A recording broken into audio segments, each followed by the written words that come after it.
alors là c'est carrément une banderille, parce qu'on ne le fait pas assez souvent, c'est que chacun se dise qu'il sert à quelque chose. Et ce n'est pas évident du tout. Quand on est dans une collectivité, on se fond un peu dans la masse. Et où est finalement la créativité qu'on apporte, vous voyez. Il faut quand même une part d'individualisme dans cette action. Donc avec le mouvement sportif, c'est très faisable parce que il a aussi une multiplicité. Chaque fédération a son identité, et chaque association.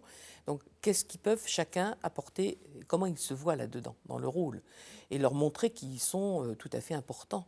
Ce qui est vrai. Le dernier point, alors ça c'est quand même pas le plus facile, c'est qu'il faut être un catalyseur quelque part. Il faut que les actions mobilisent autour d'elles des diversités, des gens venus de partout, avec bon, leur culture, leur centre d'intérêt, ils ne sont pas forcément les mêmes.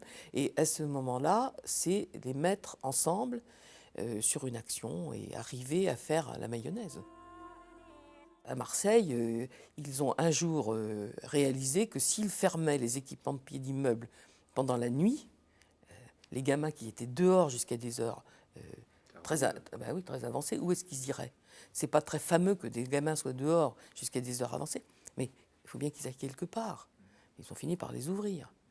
Et il y a beaucoup de choses comme ça, dans lesquelles d'ailleurs les élus s'associent au mouvement sportif pour mettre en œuvre des politiques qui sont vraiment leur quotidien.